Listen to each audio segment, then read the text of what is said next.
Hey Omnibus Collectors, it's Riley and I'm back with another video along with Chewy here.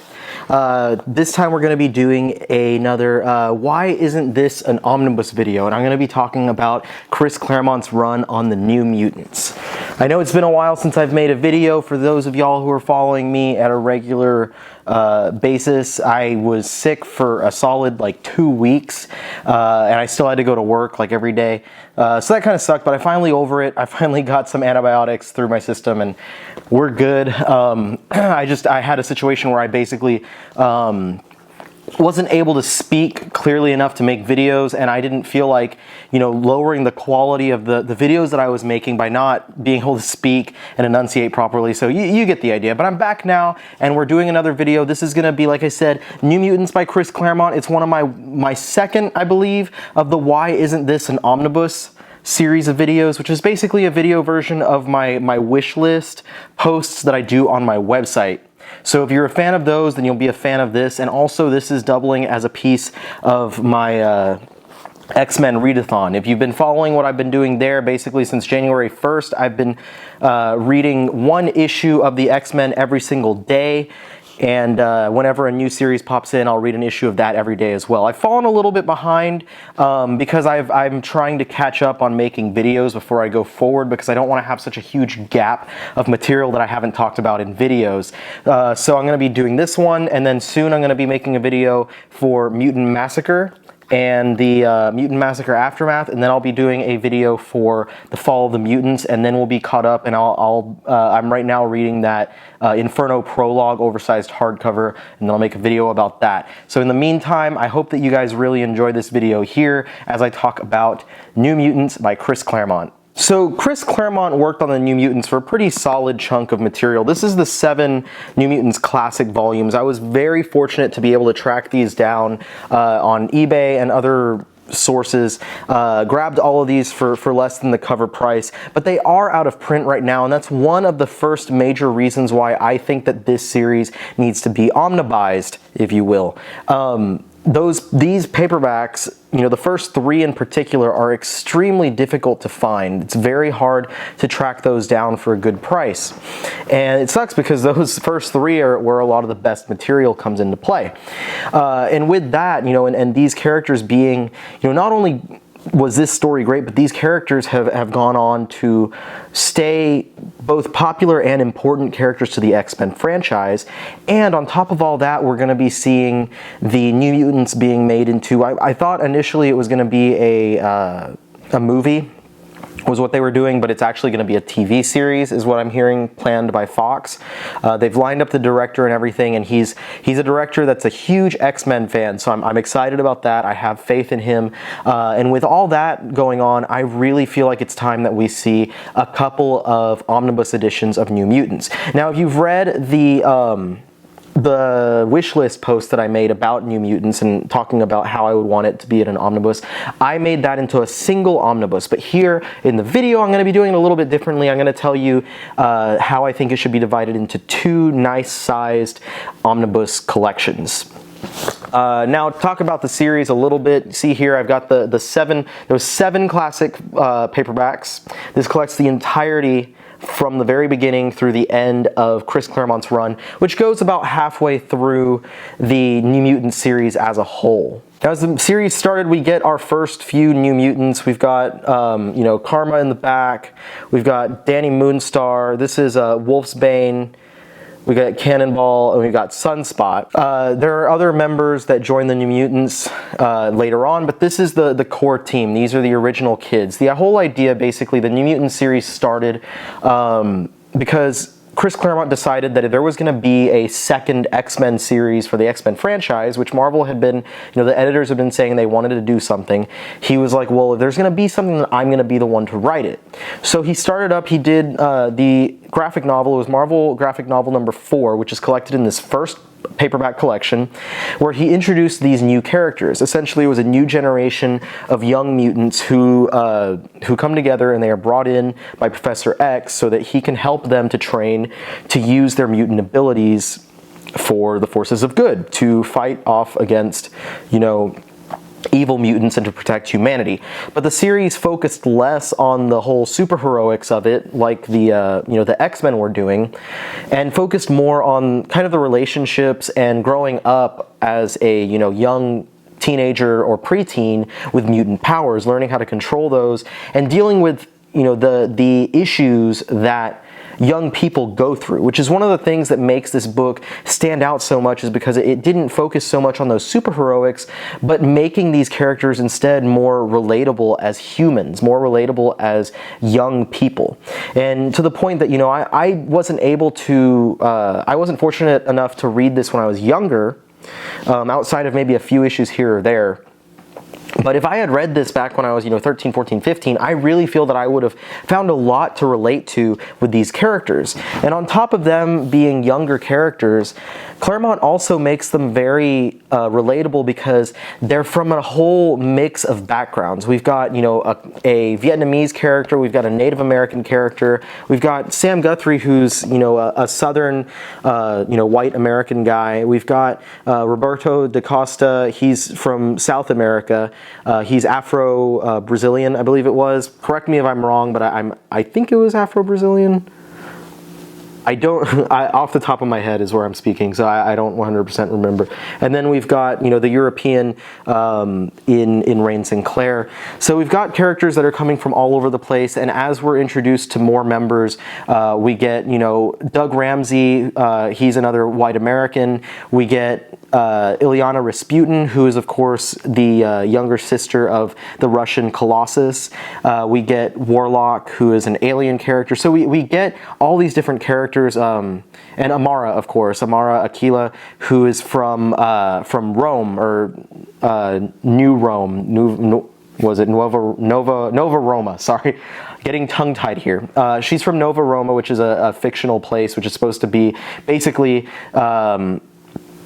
old Rome, like this vision of the past stuck in the present, or the 80s, it was the present at that time.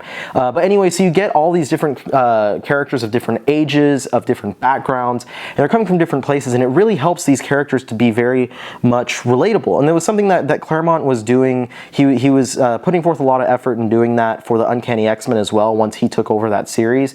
But those characters were mostly adults and older teenagers, but they weren't adults yet. So there was a very different flavor to what he was doing in the New Mutants. And like I said, they focused a lot less on the superheroics and went with just normal issues that they would have as teenagers, hanging out with their friends, wanting to go out and do stuff, but also issues that were happening in society at the time, which is something that the X-Men always reflected. They always did a great job of reflecting the issues that were happening in society at the given time, and they still do that. They're still reflecting societal issues as the new issues are coming out now. Now, where the series really hit a stride, where it started to become seen really as a classic and one of the best books that Marvel was putting out, and also one of the best X-Men titles that we've seen, one of the best runs on X-Men that we've seen to date, is whenever we saw artist Bill Sienkiewicz come on as the regular artist for about a 2-year term. He brought this really original style to him, and if you know his artwork, then you know exactly what I'm talking about. If you don't, then please look him up, look at what he's done. Just as an example right here, just showing off just the cover work from, this is the New Mutants Classic Volume 3. The cover and the back cover is some good example of the artwork that Sienkiewicz did for the series. And then also we'll see him from Volume 4 as he introduced Legion, and the back of Volume 4. So he really did a lot to give the book this very distinct look that put it apart from everything else that was on the stands at the time, that took it from looking like the typical superhero book to looking like something completely different, which really, it meshed really well with what Claremont was writing. because he was trying to write something that was very different from everything else on the stands at the time. And there was really this great camaraderie that you could see happening in the pages between Claremont and Sienkiewicz, which really helped for the book to go forward and just be an amazing read. So, you know, while the opening issues or whatever, I think about 20 issues before Sienkiewicz came on, are really great stories, I think it's really when he comes on that the book really starts to come into its own, and we start getting these really mature stories for these characters. You know, you're placing these teenagers into these mature stories, but they're not mature in the sense that, you know, you wouldn't think of, you know, a non-adult going through these kinds of issues. It's not like Claremont was forcing these kids into these adult situations, but they are mature situations that younger people, you know, teenagers and stuff, find themselves in all the time. So these, not just, you know, situations, but these mental situations that they're placed in. And that's something that I felt really resonated with me, because he wasn't treating them like they were kids. You know, it's important, it is important to point out the fact that these are not adult superheroes, but they are younger. And he makes it very clear, but he's also not treating them like they're babies, which is something that I really thought was important and drove this series forward into being something really special. Now, of course, Sienkiewicz introduced us to a couple of big arcs, the first one being the Demon Bear arc, which deals with Moonstar and some of her past. It deals with her family and things that are plaguing her in her past. It was a very, very important arc, very beautiful artwork throughout, very greatly written. And then the other thing that Sienkiewicz really introduced X-fans to was Legion, who was the son of Charles Xavier, and he becomes a pretty major character throughout the X-Men franchise as the years go forward. But this is the story where we're first introduced to him, we're first introduced to who he is, what his powers are, and, you know, is he a villain, is he a hero, that kind of, you know, dichotomy with this character, you know, someone who really he doesn't have 100% control over himself. And it's a very interesting look at the character, especially when you're looking back at his original appearances in New Mutants as opposed to his future appearances in, say, the recent X-Men Legacy series that focused directly on him. He's evolved as a character throughout time, and it's really great and noteworthy to go back to the very beginning of his existence as a character and see how he's gone forward and how, you know, writers have pushed him forward as a character throughout time. After Sienkiewicz left the series, we did see a few other great artists, you know, putting forth some material on this book, such as Steve Lealoha. We got some nice stuff from Jackson Juice, Rick Lenardi, Keith Pollard, and Arthur Adams did a couple things, a couple of special issues as well. So there's a good deal of really awesome artists that come onto the series after Sienkiewicz actually leaves, and they do a really great job of keeping the style going as something that's, you know, it wasn't the same as what Sienkiewicz was doing, but it was very much different from everything else that was on the shelves at this time from Marvel. So the book is definitely highlighted by a lot of great artists putting forth a lot of great stuff. But I think that the main thing that makes New Mutants stand out as such a great comic is how well these characters are written and how fun it is to follow these young mutants on these adventures. And it was just a great departure from the regular stuff that was happening in the pages of the Uncanny X-Men. Now, how am I saying that we should collect this as an omnibus? Now, like I said, originally I said there should be one omnibus, and my idea was basically collect everything from the very beginning through right before Mutant Massacre. There's one issue of the series that ties into Mutant Massacre, and my idea was to collect everything up to that point into one book. And it was going to be a huge, you know, around 50 issue book. So it would be a huge book, probably a very expensive one, and actually very unlikely that they could shove all of that material into one volume. As I was going forward and reading through the entire series, because I made this wish list post back when I was, you know, in the 20s or something of the, as far as issues go for the series. But after I finished reading through the entire run that Claremont did, I realized that these tie-in issues that he wrote for like Mutant Massacre and other stuff like that, while they did tie into these other things, they more related to what was going on in his run of the New Mutants, and it would be better to see all that material collected together, just like they were in the trade paperbacks. However, I think that it should be, and it would be really nice to see it all collected across 2 omnibus editions. So how would I do this? Basically, I would cut it directly in half, so we'd have the first 3 volumes plus the first half of the 4th one in a first volume of the omnibus, and then the second omnibus volume would collect the second half of the 4th volume, and then the material from the 5th, 6th, and 7th volumes.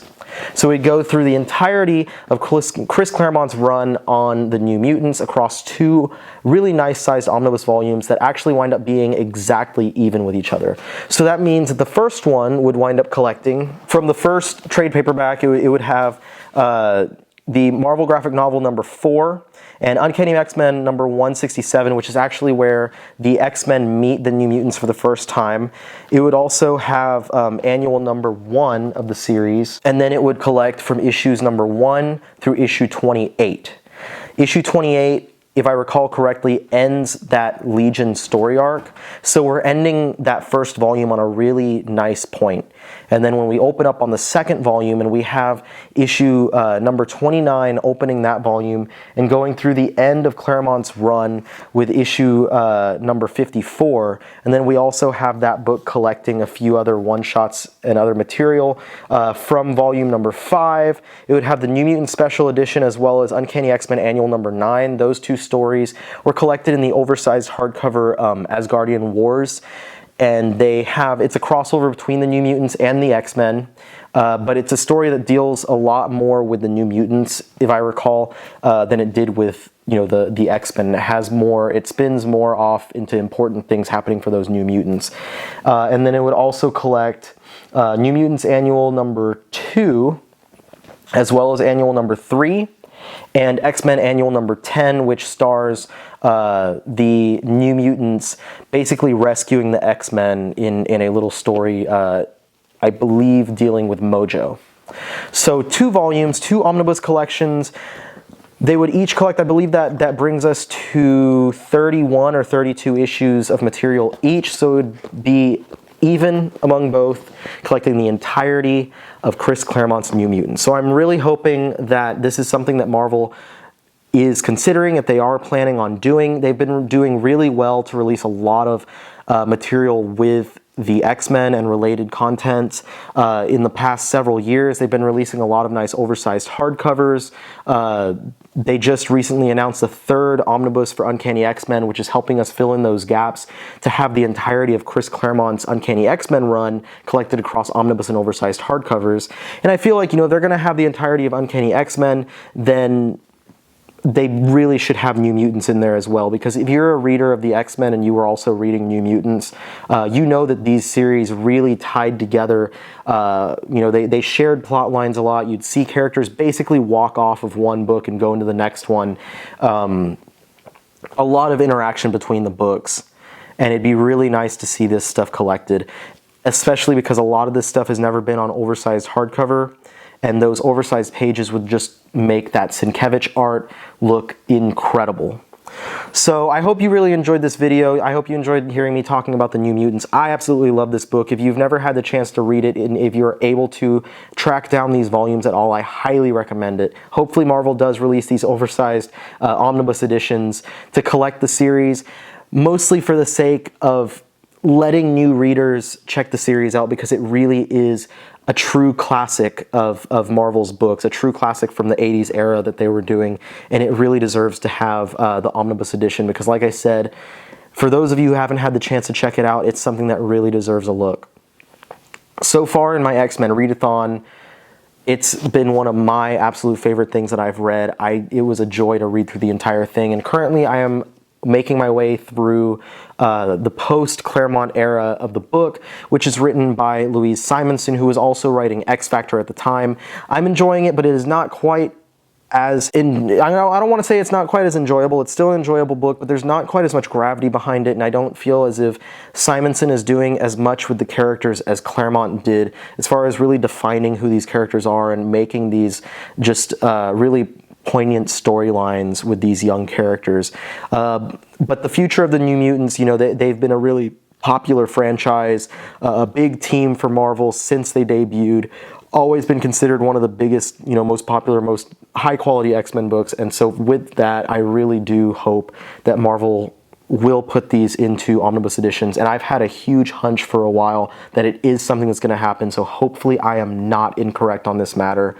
And we'll see this in the near future. So again, thank you so much for watching. It always means a lot to me for y'all to spend time with me watching these videos. I hope that you enjoyed it. Please check out my other videos, and you enjoyed this one. Check out my other my previous Why Isn't This an Omnibus video that I did for the Runaways. Check out my Omnibus of the Week videos. If you enjoyed the X-Men, check out all my X-Men Readathon videos where I discuss, you know, what I'm reading, what was happening in the different eras of the X-Men, how the writing was, what the characters were doing, all that kind of stuff. Please check it out. I have a lot of fun reading the books and doing these videos. I'm glad to be back making videos. I'm glad to not be sick anymore. It was a really crappy couple of weeks for me, but I'm glad to be back in the saddle, and I'm going to try and get these things rolling a lot more regularly, and I cannot wait to get more material out there. So again, thank you so much. Be sure to check out, I'm going to have links to other videos, my website, my Facebook page, all kinds of stuff down below. Check out all that stuff. Follow me over on whatever, Twitter, wherever I link from down below, so you can follow what I'm doing, you know, what books I'm reading, what I'm enjoying, and all that jazz. But until next time, you stay classy and be excellent unto each other.